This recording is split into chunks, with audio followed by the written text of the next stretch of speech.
नमस्कार साथियों, welcome to learning ji. SSC CGL previous year GK question series के अंतर्गत नवे पार्ट में आपका स्वागत है। इसके पहले 8 पार्ट आ चुके हैं।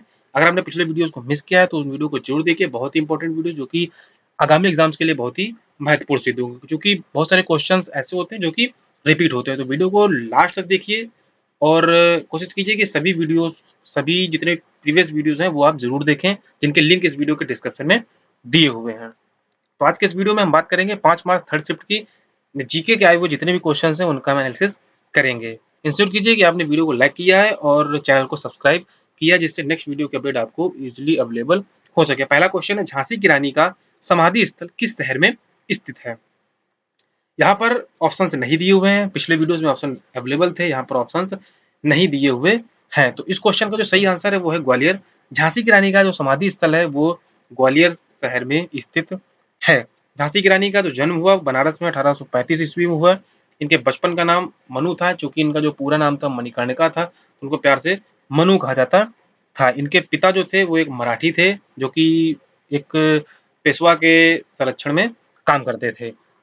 अगर आप इसका फुल डिस्क्रिप्टिव वीडियो चाहते हैं तो आप चैनल पर विजिट कीजिए, वहां पर इसका फुल वीडियो अवेलेबल है। आप वहां से झांसी की रानी से संबंधित संपूर्ण जानकारी प्राप्त कर सकते हैं।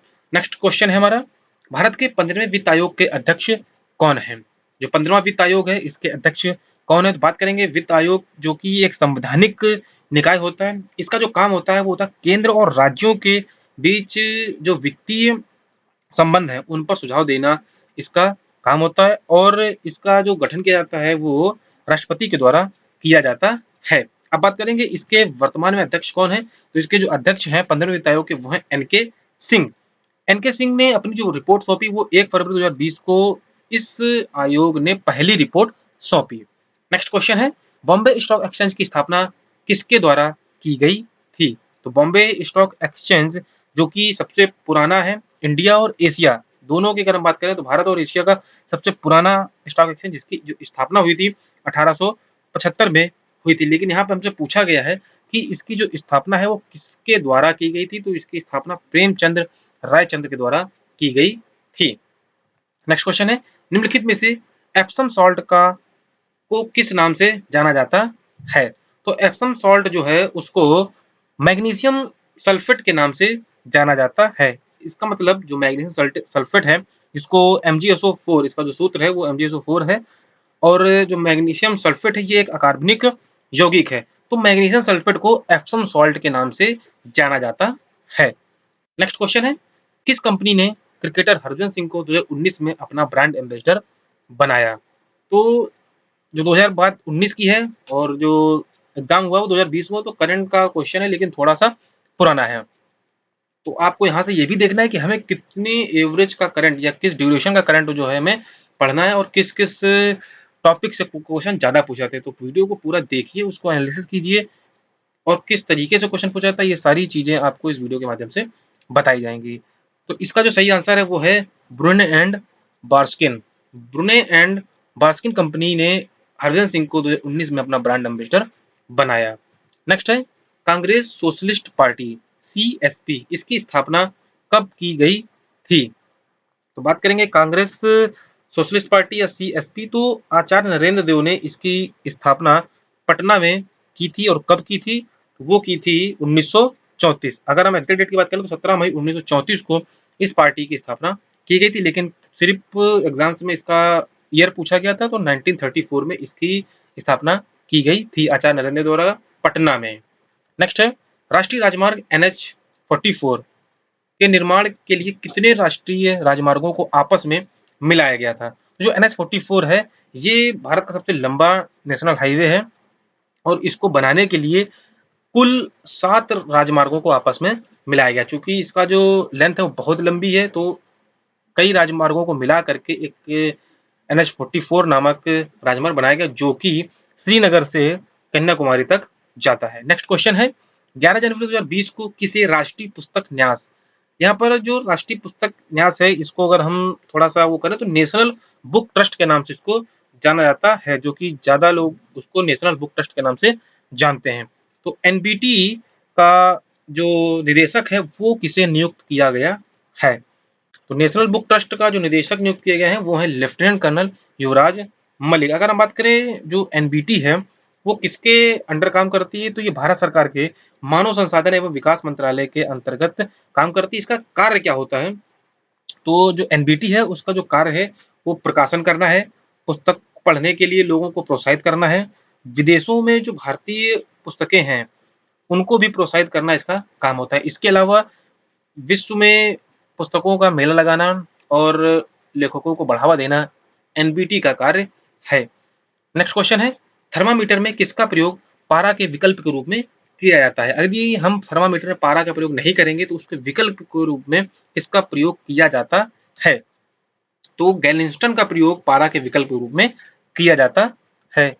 किनकी याद में गुजरात का माधवपुर मेला मनाया जाता है, तो जो माधवपुर मेला है जो कि गुजरात में लगता है, ये भगवान कृष्ण और उनकी पत्नी रुक्मिणी के याद में मनाया जाता है। सिंपल सा क्वेश्चन पूछा गया है कि किसके याद में मनाया जाता है, तो भगवान कृष्ण और रुक्मिणी की याद में इस मेले को मनाया जाता है। 1925 में काकोरी ट्रेन लूट का जो षड्यंत्र है वो किसके द्वारा रचा गया था, तो 1925 में जो काकोरी ट्रेन लूट का षड्यंत्र हुआ उसका जो मुख्य अभिकर्ता थे वो थे राम प्रसाद बिस्मिल और अशफाक उल्लाह खां।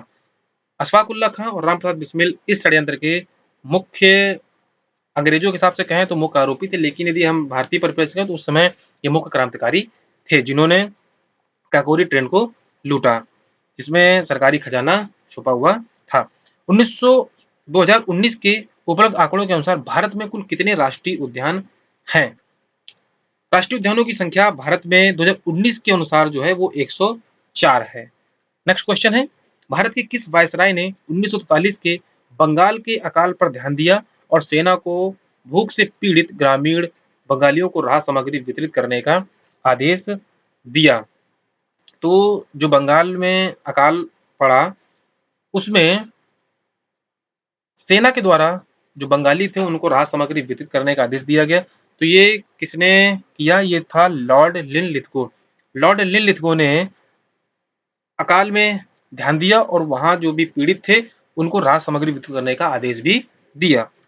नेक्स्ट है, निम्नलिखित में से किस राज्य में भारत और ओमान के बीच 12वें नौसैनिक अभ्यास नसीम अल बहर का आयोजन किया गया था, तो भारत और ओमान के बीच जो नौसैनिक अभ्यास हुआ, कभी कभी इसका नाम पूछ देते हैं, तो भारत और ओमान के बीच जो नौसैनिक अभ्यास हुआ उसका नाम था नसीम अल बहर, लेकिन यहाँ पे पूछा गया है कि ये आयोजन कब किया गया, तो आयोजन जो है वो किया गया गोवा में, और ये जो आयोजन था ये 12वां था। इसका मतलब ये है कि भारत और ओमान के बीच 12वें नौसैनिक अभ्यास का जो आयोजन हुआ वो गोवा में हुआ।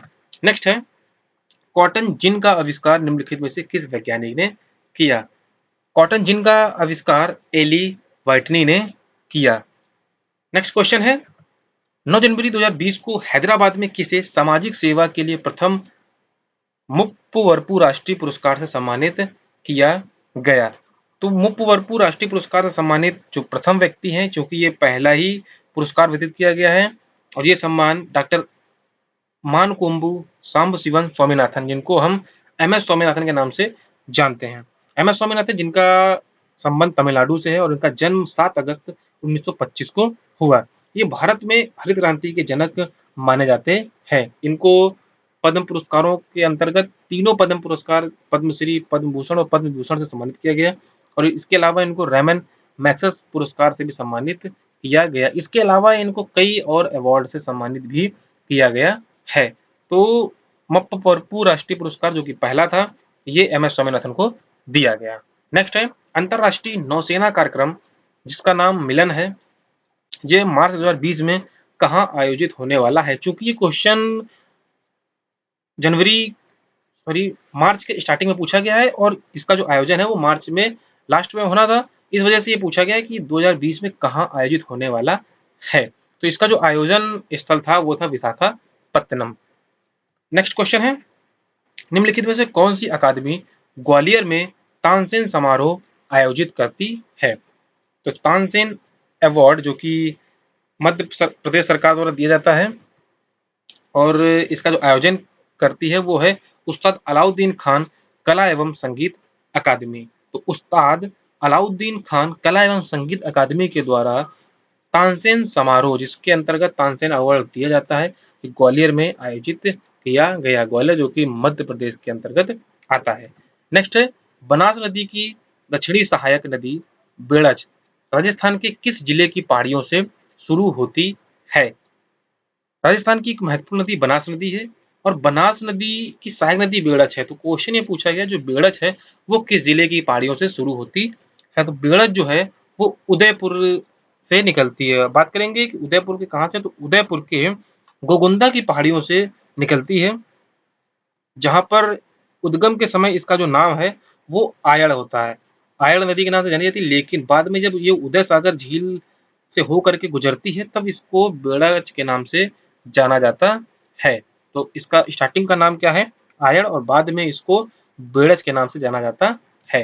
नेक्स्ट क्वेश्चन है 34वीं वरिष्ठ महिला राष्ट्रीय भारोत्तोलन चैंपियनशिप, जिसका आयोजन विशाखापत्तनम में किया गया। अब क्वेश्चन ये बनता है कि यहाँ पर किस भारोत्तोलक पर डोपिंग के उल्लंघन का दोषी पाए जाने पर नाडा ने 4 साल का प्रतिबंध लगाया? तो नाडा ने 4 साल का प्रतिबंध सरबजीत कौर पर लगाया, जो कि एक भारोत्तोलक हैं और इन्होंने विशाखापत्तनम में आयोजित 34वीं वरिष्ठ महिला राष्ट्रीय भारोत्तोलन चैंपियनशिप में भाग लिया था और इस कारण इनको 4 वर्ष का जो है इन पर प्रतिबंध लगाया गया है। नेक्स्ट है भारतीय संविधान के किस अनुच्छेद में जनसंख्या के किसी समूह में बोली जाने वाली भाषा को लेकर विशेष प्रावधान किए गए हैं? तो संविधान के अनुच्छेद 347 के अनुसार कोई भी समूह बोली जाने वाली भाषा को लेकर के एश्योर है कि वो कौन सी भाषा बोलना चाहता है। तो उसके लिए जो विशेष प्रावधान किए गए हैं वो 347 में किए गए हैं, जिसमें वो कोई भी समूह है वो अपने हिसाब से अपनी भाषा बोल सकता है। वो इसके लिए स्वतंत्र है कि वो कौन सी भाषा बोलना चाहता है। नेक्स्ट है वर्ष 2019 के विश्व आर्थिक मंच के विश्व भ्रमण पर्यटन स्पर्धात्मक सूचकांक में भारत किस स्थान पर है? तो बात करेंगे अगर 2019 की, तो उसमें जो विश्व आर्थिक मंच है उसने एक सर्वे किया जिसमें भ्रमण पर्यटन स्पर्धात्मक सूची बनाई गई। इसमें भारत का जो स्थान है वो कौन सा है? तो भारत इसमें 34वें स्थान पर है। नेक्स्ट है निम्नलिखित में से किस प्राधिकरण ने पीपीआरटीएमएस, जिसमें पीपीआरटीएमएस का नाम है political parties registration tracking management system, जिसमें क्या होगा कि कोई भी पॉलिटिकल पार्टी है उसको रजिस्ट्रेशन कराना होगा, उसके अलावा उसको उस पर पूरी तरीके से नजर रखी जाएगी। तो ऐसा जो सिस्टम शुरू किया है वो शुरू किया है किसने शुरू किया? यहाँ पर ऑप्शंस दिए हुए हैं, तो ऑप्शंस के हिसाब से यहाँ पर जो सही आंसर है वो है भारतीय चुनाव आयोग। जो भारतीय चुनाव आयोग है उसने ये सिस्टम शुरू किया है, जिसमें किसी भी पॉलिटिकल पार्टी के ऊपर रजिस्ट्रेशन से लगा करके उसके सभी गतिविधियों पर नजर रखी जाएगी। नेक्स्ट क्वेश्चन है निम्न में से कौन सा अम्ल अंगूर में नहीं पाया जाता? कुछ ऑप्शंस दिए हुए हैं, आपको बताना कौन सा अम्ल अंगूर में नहीं पाया जाता है। तो यहाँ पर दिए हुए जो भी ऑप्शंस हैं उसके अनुसार जो एसिटिक एसिड है वो अंगूर में नहीं पाया जाता है। इसके अलावा जो भी अम्ल उपस्थित हैं यहाँ पर दिए हुए हैं टार्टरिक एसिड, साइट्रिक एसिड और मौलिक एसिड, मैलिक एसिड, ये सभी अंगूर में पाए जाते हैं। क्योंकि अंगूर क्या है स्टार्टिंग में वो ज्यादा खट्टा होता है और बाद में वो अपना स्वाद जो है चेंज करता है, जिससे उसके एसिडों में भी परिवर्तन होता है। तो टार्टरिक, साइट्रिक और मैलिक एसिड अलग अलग अवस्थाओं में इसमें पाया जाता है, लेकिन एसिटिक एसिड इसमें नहीं पाया जाता है। तो आज की वीडियो में सिर्फ इतना ही। नेक्स्ट वीडियो में हम बात करेंगे 6 मार्च फर्स्ट शिफ्ट की। वीडियो को ज़्यादा लाइक कीजिए, शेयर कीजिए और अगर आपने चैनल को सब्सक्राइब नहीं किया तो चैनल को सब्सक्राइब कीजिए, बेल आइकन प्रेस करना मत भूलिए, जिससे नेक्स्ट वीडियो की अपडेट आपको इजीली अवेलेबल हो सकेगी। वीडियो को लास्ट तक देखने के लिए आपका बहुत बहुत धन्यवाद।